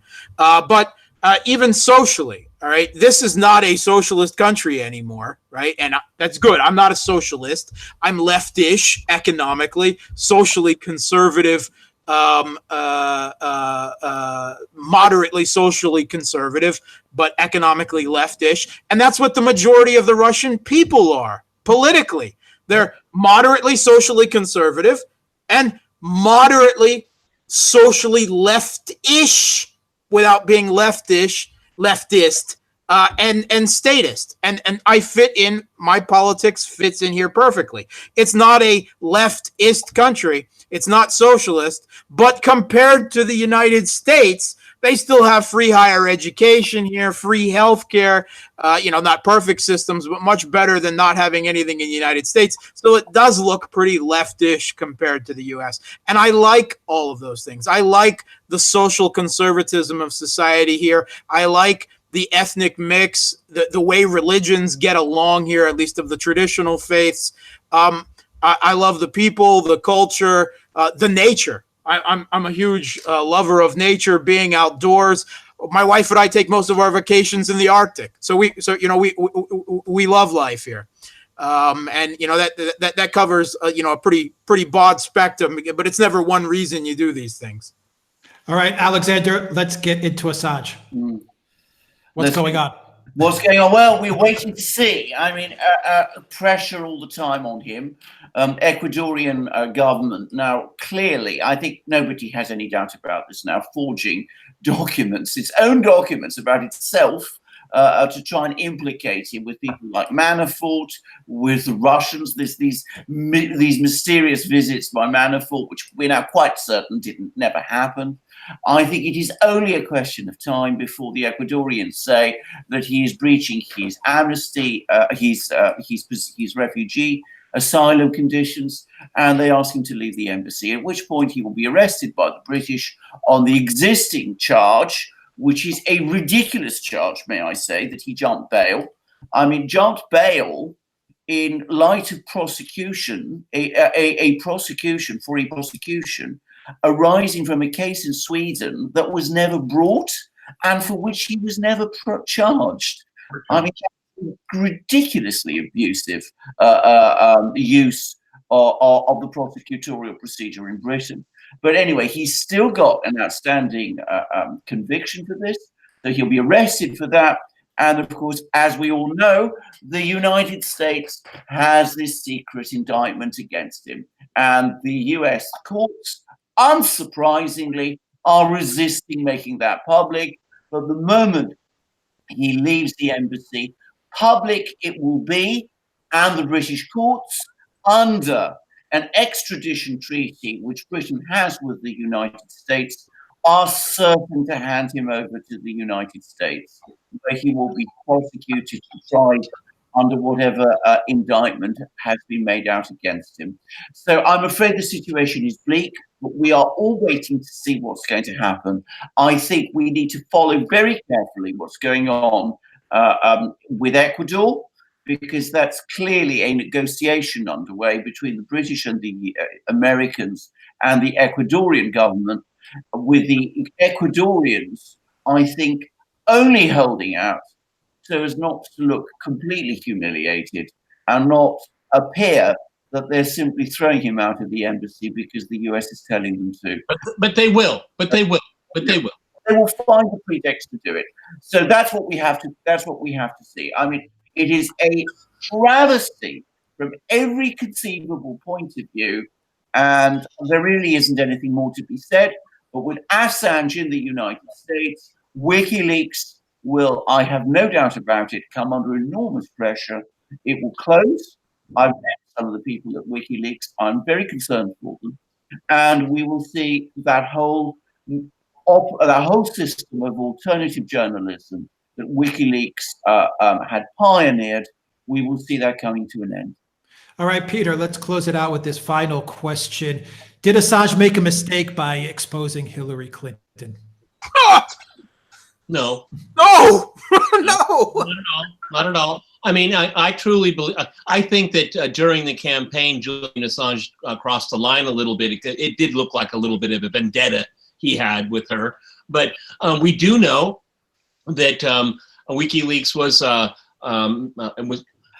Republican emails were made available to WikiLeaks, and WikiLeaks looked over them, as they always do, and they said they've already been made public, so we're not going to publish them. So there were times that I thought it was a real animosity that he had towards Hillary Clinton. But I have animosity towards Hillary Clinton too, and so does the half of the American electorate. So Julian Assange shouldn't be separated out for that. Yeah. Can I just say something? I mean, yes. In my opinion, that is a red herring. I mean, releasing those emails, the DNC and Podesta emails, exposed what was going on in the Democratic Party primaries during a presidential election. Exposing that information was overwhelmingly in the public interest, regardless of what Julian Assange's own motives might have been. I don't think we should waste time worrying about whether or not he had an axe to grind with Hillary Clinton. And so far from making a mistake, he did a public service. He should be thanked for what he did, not prosecuted and bundled over to the United States and locked away in a prison. Mark, I think you want to say something. Yeah, I mean, the U.S., the foreign policy elite is really in love with, what they call democratizing other countries, right? They're meddling in other countries' affairs. They call it democratizing. They need to spread democracy to the world. Julian Assange exposed the collusion between the Hillary Clinton campaign and the Democratic Party, which I used to organize for, to rig the the Democratic Party primaries, which are part of the U.S. presidential election. Julian Assange democratized the United States. You can say thank you, and he can reply, "You're welcome." All right, a super chat from Luke. Thank you very much for that super chat. No question. And finally, Peter Vinod would like to know: are you on the economically? Are you on the left or right? And we'll finish it there. I don't like left-right. I'm very conservative. I'm actually a little bit like Mark. I mean, I'm not that a market purist. No, not at all. Because if it's tilted to the financial interest and it doesn't work for people, then I'm not particularly for it. I believe in an economy that works for people, all people, okay, and where people can express themselves as individuals, okay. But I don't like seeing the state meddle in everything. I don't think should the state determine the size of a beer glass? Why? Why? It's overregulated. But I'm a cultural conservative, and my primary interest is making and keeping families together, because without families, your society completely falls apart, and then your state does as well. So it's a kind of a difficult question for me to answer. And the next time we do this, I can get into more specifics. All right. Guys, we're at the 2-hour mark, okay? Yeah, we are at the 2-hour mark, a little over the 2-hour mark. We will end it there. Thank you to everyone who joined us on this live chat. This was live chat number 15. All right, Alexander, what do we have to look forward to in the week ahead? Well, we've just talked about Assange. We need to keep an eye on that. I mean, there's no question about this. This could come to a boil at any moment. I think we've also got to keep an eye on the situation in Ukraine. I think that is a very volatile situation there. I think we've got to see where that is going. I'm sorry to say I am very happy that we got no questions about. No, we had a couple, Alexander. We had a couple. Well, I couldn't get to them. Well, I had a holiday talking about it. I mean, Brexit. Thank God. That's impressive. But there is actually, can I just say, an interesting twist coming, which is, of course, that the UK Parliament has now voted to get the British government to release its legal advice on the Brexit deal. Theresa May is resisting that, and there is talk of the UK Parliament now holding her in contempt of Parliament, which is a criminal offence, opening up for not publishing it. Now, we are in very weird constitutional waters. I'm not sure I understand that very well, but we will see. I will keep an eye on it. I will watch it. Well, it looks like British politics is going uber Ukraine. Okay, I mean, this Ukrainian danger. Well, Peter, Mark, can I just say, of course, I read the association agreement between the Ukraine and the EU. I've also read Theresa May's deal, 585 deal. There are so many overlaps. It is extraordinary. The one is clearly modelled on the other. There's no doubt about this. Cut and paste. Some of the paragraphs are almost identical. So, when you say, Peter, Ukrainianization of Britain, I think you are saying even more truth than perhaps you knew when you said it. Are they going to force you to rip up all your railroad tracks and put new ones in too? Well, who knows? Who knows, Mark? But we might be seeing all kinds of things like that further down the line and before very long. Okay, Mark, what do we have to look forward to? Real quickly, thank you, Courtney, for your super chat, and thank you, MS, for your super chat. Mark, what do we have to look forward to? Yeah, I'm not really looking forward to anything. I'm watching what's happening in Ukraine with trepidation. I'm really worried still about what's happening in Syria as the Syrian government gathers forces close to Idlib. Turkey is actually moving troops further south into Syria, into West Aleppo, and into northern Hama. to defend their jihadi proxies. Things are really looking bad there. I'd like to say I'm watching Brexit with popcorn, but actually it's too boring. I can't even stand to watch it. I can't even stand to listen to it. Sorry. One thing I'd like to do is a shout out to the Moon of Alabama blog, which is our favorite blog here. We all read it, right? It's daily required reading. The guy behind it is really sharp. I've actually had at least a couple pieces published there, and he's doing his yearly fundraising. Really completely independent, really completely views, geopolitically sharp. Follow him and drop him a little bit of change too if you like what you read there, because we all read Moon of Alabama first and last. Okay. All right, thank you, Mercouris, for your super chat as well. Peter, what does your crystal ball say? What are you keeping your eye out on? Next few days, I'm going to be looking obviously at the Assange thing. I'll be looking at Ukraine. I'm going to be very interested in how the markets react to Trump's quote unquote deal with the Chinese on Monday when the markets open. I want to see what they think about that and see what direction things are to go in, and all the other stories that the other guys mentioned. Can I just add one thing? The one thing that didn't happen in November was US sanctions on Russia. They were threatened. They said in August that they were going to impose a very draconian sanctions package on Russia in November over the Skripal affair. It didn't happen. Who knows? We will have to wait and see whether it's going to happen in December. Mm-hmm. All right, guys, we are wrapping up Duran Live number 15. Thank you to everyone for your questions. Thank you for your super chats. Thank you for all your support. Smash that like button. Share the channel with all your friends. Please get the word out. Thank you for all your brilliant and smart questions. And thank you for the abuse, trolls. Our trolls are the best anti-Semite chemtrail trolls. And even to the trolls out there. Okay, you guys keep it fun. All right, Alexander Mercouris in London, Mark Sleboda in Moscow, and of course, Peter Lavelle in Moscow. Thank you, everyone. Have a great Sunday. Take care of yourselves and keep an eye out for all the videos that we will be pushing out in the week. And remember, Duran Shop, PayPal, Patreon. And of course, don't forget, you can download our audio versions on iTunes and on Soundcloud. And thank you, everybody. And these guys rule, okay? Thanks. Yes, they do. Thank you very much, everybody. Take care.